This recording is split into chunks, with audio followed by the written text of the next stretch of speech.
Aloha and welcome back to another video. I wanted to put out a quick video here talking about a topic that I mentioned on my Discord. If you're not part of my Discord, you really should be. You're missing out on a lot of fun talks, a lot of fun activities. So click the card, or click the link, I should say, in the description down below. Comixology is Amazon's answer to Marvel Unlimited or DC Universe or all these other comic streaming platforms.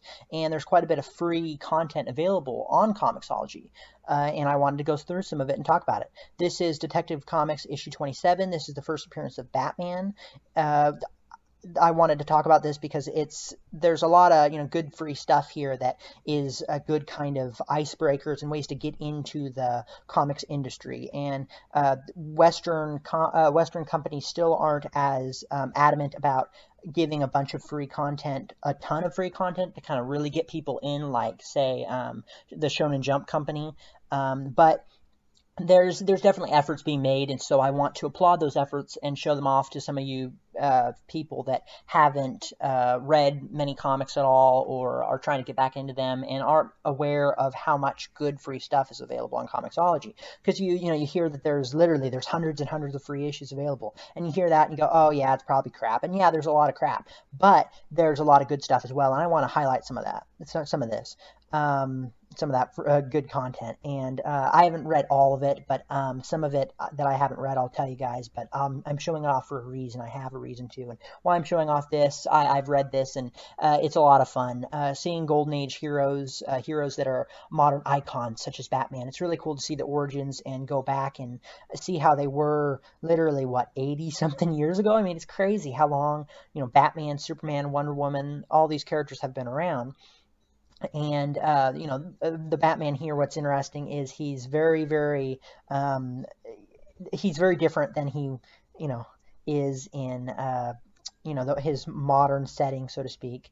And he gives no craps. He takes no crap at all. He flips people off buildings, shoots people, runs people down. It's crazy. He's like just as bad as the villains. I was talking about that on my comics geeks, my League of Comic Geeks, which is a comic book social media platform. I'll also link my account in the description below. I'm just plugging my stuff away, aren't I? And I was talking about how, yeah, Batman is like just as bad as the villains. He's just as off his rocker, so to speak. I mean, he has like Punisher vibes to him. I mean, maybe not to that extent, but it was different times and it was treated so lightheartedly. But at the same time, it's just crazy to see Batman not having a no killing rule and taunting his victims. And in a few issues after this, he hangs a guy from a rope outside of a window and like claims that he's going to drop him, and just to get information out of him. And we've seen the Dark Knight do things like that at times, but I don't know, just the way things are done. Like I said, he shoots people, has shot people down before in these issues. It's just kind of crazy to see. Another thing I want to mention about these Golden Age issues, like Sensation Comics #1, which is Wonder Woman's first issue of her own series. After All-Star Comics #8, as it says here, she gets her own series, and that was Sensation Comics. What's interesting is just the fast-paced nature of these issues. Golden Age comics just move at such a fast pace. Story arcs nowadays, take 5, 6, 7, even 8 issues to get through. But comics back in the day oftentimes would get through in only 1 or 2 issues. But Golden Age comics, more than just getting through in 1 issue, getting through the entire story, it's almost as if the story feels like multiple stories put together at times because so much is going on. Diana goes and rescues a soldier overseas, and then in literally like 2 pages, she gets to her city and gets him medical help and talks to some nurse and takes up her identity and uses her identity as an alter ego. As you can see right here, she's in town in like 2 pages here, and then in 2 more pages, the setup for, they're right down here. There's the setup for the nurse that she's going to take Diana, and it's just crazy how fast everything moves in these Golden Age issues. And sure, the art is a bit primitive and These are they're quite wordy, but at the same time they're also a lot shorter than issues nowadays. And back in the day, issues overall were longer because they were a lot of issues like sensation comics, action comics, detective comics were actually anthologies. They were called that because they didn't just have stories that had Wonder Woman, Batman, or Superman in it. Those were, of course, the highlights, the reason you might buy it. But they also had a bunch of other stories within, and that's why it. But what's interesting is that on Comixology, it's a bit too bad. I imagine it's because of copyright reasons, but Comixology doesn't actually include those backup stories, as you can see. Is it here? As you can see on Detective Comics number 27 says 64 pages of action, and you don't actually get 64 pages. You only get the story that DC owns. You only get the Batman story. So instead of 64 pages, it's only 7. So that's a bit too bad, especially because I feel like those stories are kind of lost to time. They're not archived digitally. You're not able to just archive digitally in a legal fashion like this. You're not able to just hop on Comixology, pay a dollar or two and pick up an issue and be able to read all the stories there. I looked up and I looked up some scans of one of the Superman issue 1 from 1939, and I looked up a scan of one of the Detective Comics issues I was reading, one of the later ones, and I was still from the Golden Age though, and I was looking at some of the backup stories, and they aren't that good. Oftentimes, they seem oftentimes kind of lackluster, but it's not really about that. It's just kind of about preservation, and they're not bad at all, and it's just kind of a bit sad. But there's still a lot of them are still somewhere on the internet, but nonetheless, and this was a few years after Action Comics #1, which surprisingly isn't available for free as far as I know on Comixology. They instead chose to include Superman #1 as the free Superman issue from the Golden Age. But that might make more sense just because of its closer portrayal, you could say, to Superman. Superman, what's interesting from this era is I have actually read this issue.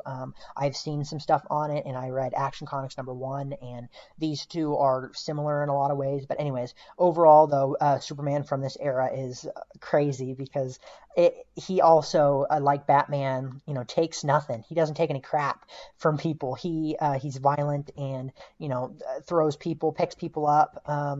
It's crazy. Rips doors off their hinges, as you can see. It's just comics back in the day, it feels like sequential art fully wasn't realized as to how exactly sequential art should, air quote, be done. And because of that, Golden Age comics almost feel unfiltered in a way. And I think that's cool because it's almost like it's a new lens to view comic books through. And here we have Superman's pal, Jimmy Olsen, 148. I haven't read this either. This came out in late 70s. Or late 70s. This came out in the early 70s, if I remember correctly, from looking at that page before this. And this was illustrated and drawn, I think, or illustrated and written by Jack Kirby, if I remember correctly. This was, of course, after he left Marvel and went back to DC. And and you can see how far art has come, really, and it's nice that DC offers another. There's a lot of different issues that they offer of Superman, but this is another one of them that I wanted to highlight. Get to see kind of progression. Wanted to show those back to back so you could kind of see a progression, 30, 40 years later. 30 or so years later. Here's Swamp Thing #1. This is certainly cool to have on Comixology. A lot of these are, try and hunt these down in physical form. That would be a pain, certainly. And I like that cover a lot. And you have great art throughout this issue. I haven't read this one once again. But, the art is quite enjoyable. And I just kind of wanted to highlight that. Next up, though, we have Doom Patrol kind of jumping on the back of a Swamp Thing, kind of we're getting to Bronze Age here. It's nice that they include this, and it's interesting because they're kind of, they have a variety of issues, both that I'm showing off, but that that DC offers that cover, Golden Age stuff, Silver Age, Bronze Age, New Age, and all these different kinds of stories. Even though all these are different superhero stories mostly, one's more kind of lighthearted, one's darker, one's the Batman stuff is crime oriented. This is obviously, if you know about Doom Patrol, it's kind of more besides being a superhero team, it has kind of a darker subject matter, you could say, and has kind of more story, it has a more kind of important story. If that's, I don't know how to necessarily word that. More of a focus on story and kind of character archetypes, dynamics, and growth, you could say. And I didn't want to go on for too long about that. But then moving on to Image, I wanted to highlight a few things. Image, what's great is besides offering a lot of different issue ones of different series, they also offer their comics DRM free. The problem with Comixology is, even though there's a lot of this free stuff and even issues you buy, my problem overall is just that one of my kind of minor problems with this is just that even if you buy an issue, most things that are by the big two, Marvel and DC, aren't DRM free. So when these servers shut down eventually, if Comixology loses the rights to distribute something, it'll suck to have stuff taken from your library. If that'll happen, it seems like it would, but either way, it is what it is. Image and other more indie companies offer things that are DRM free, though, which is nice. And I've thumbed through Art and Spawn issue 1 as well. Haven't read it, but of course, if you want to read Spawn, this is the place to start. So I wanted to show this off here. And you gotta love the moody atmosphere found within this art. It's just quite enjoyable, and the color work is great and such. So this is just another highlight, another Image series one of the Image series that big Image titles that you'd want to read if you're interested in Image. And the first issue is free, so that's good to know.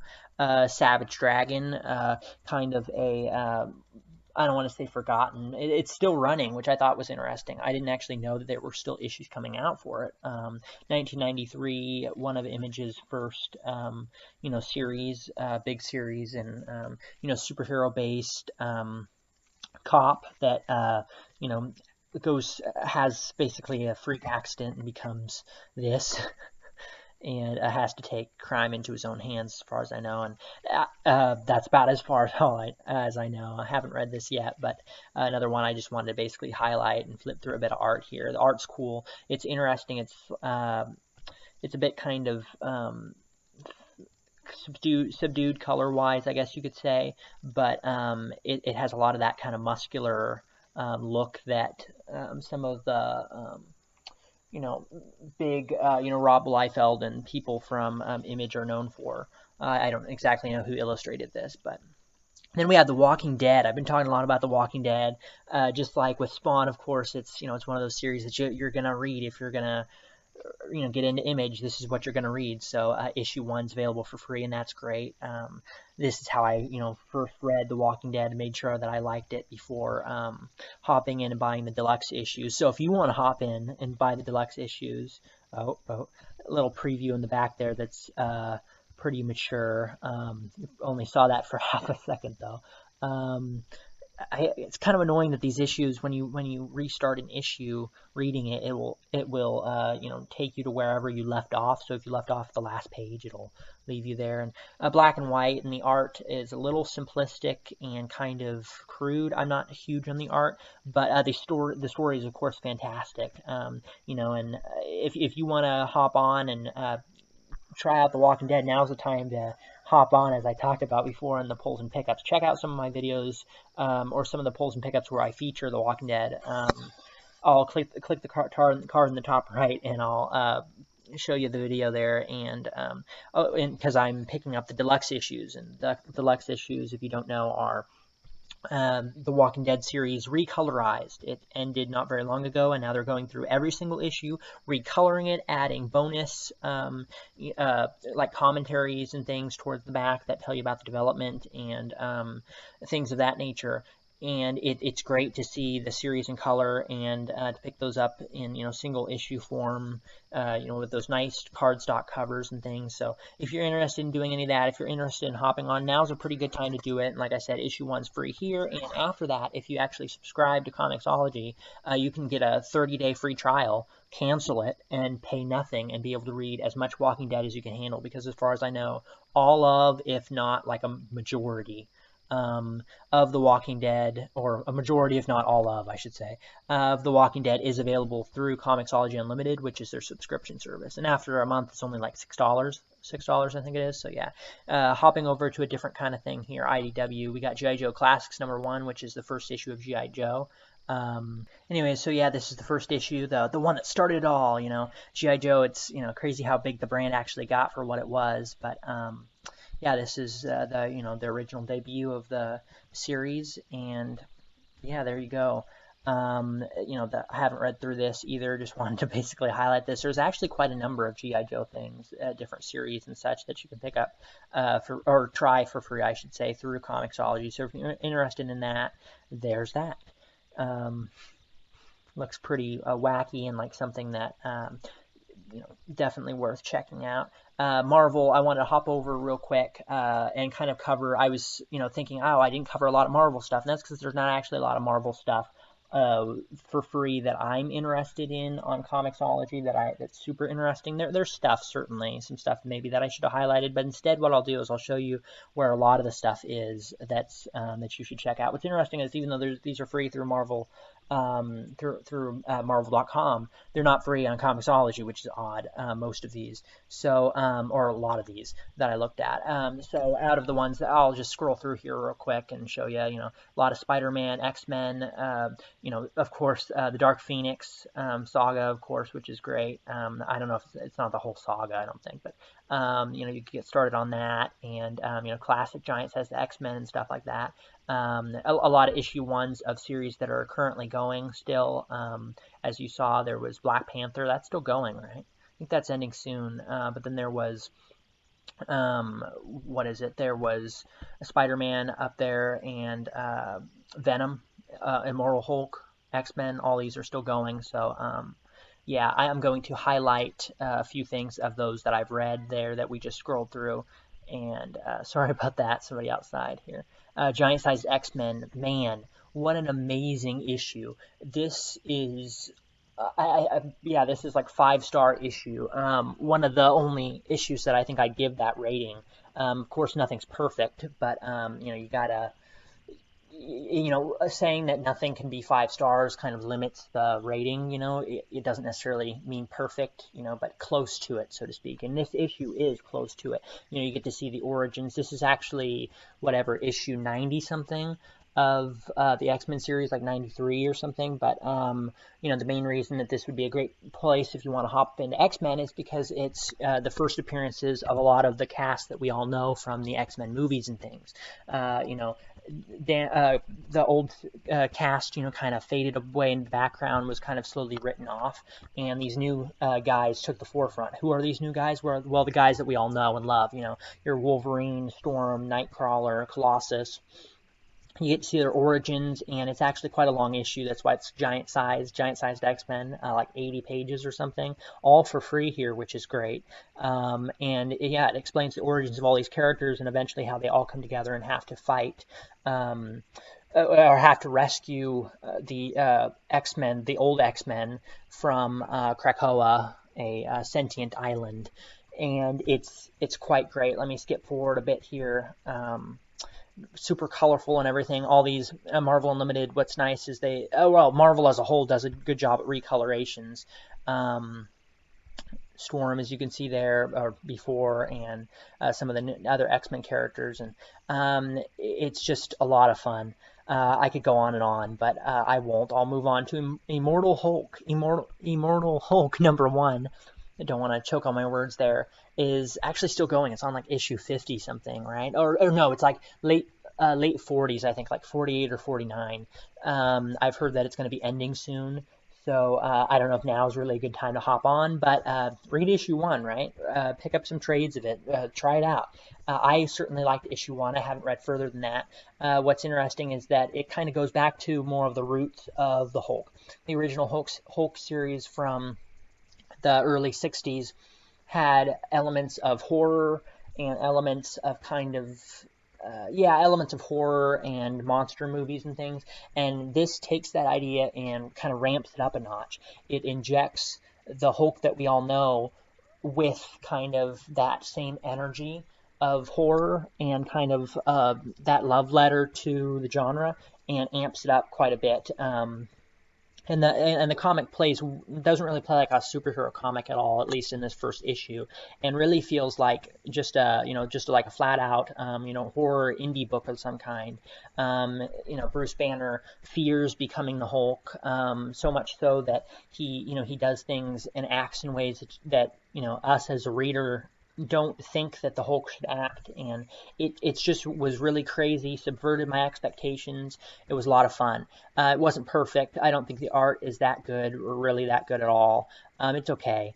And I think that certain elements of the way that the plot went, it wasn't. It was a good pace, but it felt like a little heavy on the detective side and everything. There wasn't enough of Bruce Banner, but that was okay. It kind of helped the mystery. But either way, a good issue overall. Let me skip forward a little bit here so you can actually see what I'm talking about here. So yeah, you should definitely check this out as well. And it's great that these first issues are available. Even though I don't like the art overall, I mean, it's okay. It's decent, I guess. Fine. Some of the nighttime scenes are cool here. And anyways, you got a little forward here. I'll move forward a little bit here, but and some of the dialogue from the Hulk is just quite spooky and fits with the mood quite well. Jeez, let me skip forward here so you can actually see the Hulk. Like I said, he's not in here very often. Good thing I'm including this almost. This almost perfectly describes what I'm talking about. But the guy's running and he hears a voice. And yeah, he's being hunted by the Hulk, and then he appears like within the last moments of the issue, or near the end. And then we have the Amazing Spider-Man issue 1, 2018, Nick Spencer. This is still going, which is crazy. It's on like issue 60 something. Crazy for I say this stuff is crazy because modern comics don't last nearly as long as before. I mean, it's good, right? I want runs to be longer. It's depressing and sad when a run lasts, a shorter amount of time than a mini series used to back in the day. But anyways, this issue I wasn't as big of a fan of. I thought it was decent though, and I definitely think you should check it out. Why not, right? It's free.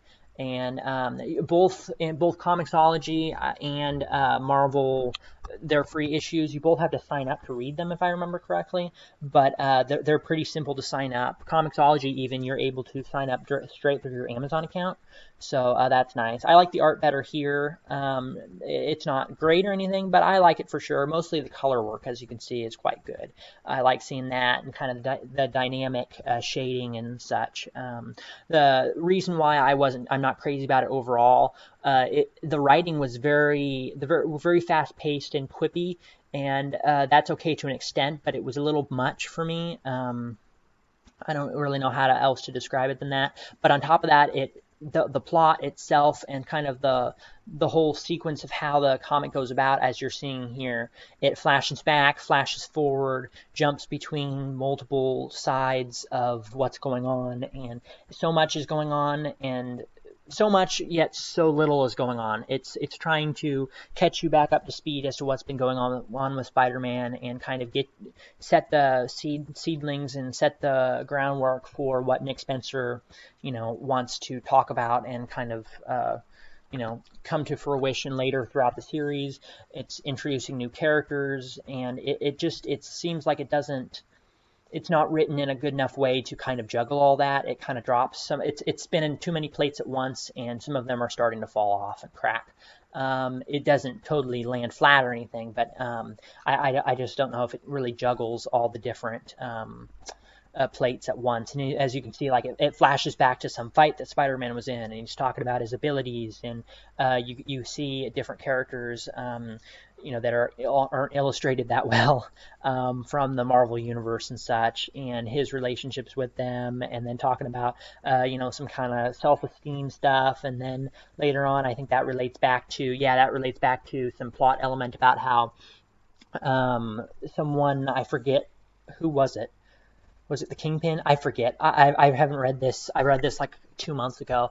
But basically some information that he didn't cheat. Did he cheat on a test? What did he? He cheated on something in high school somehow. Something like that. Yeah. Somehow he's involved with some kind of school-related cheating scandal. He's going to get his diploma taken away, and it's all set up by some villain. I think it was the Kingpin that set it up, if I remember correctly.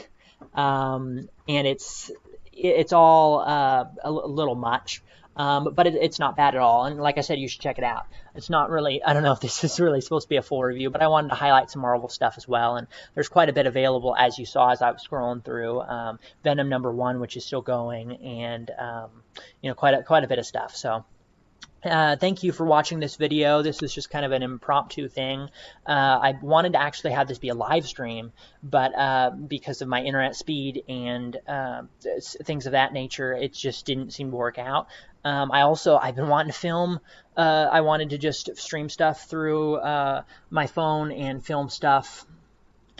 Film pickups that way, and have one of them be a live stream, but that didn't work out either, because to film on a mobile phone you have to have over 1,000 subscribers, because you have to be verified, and that's the requirement for that. So that's crazy, but whatever. Anyways, thank you for watching. If you like this, you know what to do. If you didn't like it, tell me so I can improve. Thanks for watching. Aloha.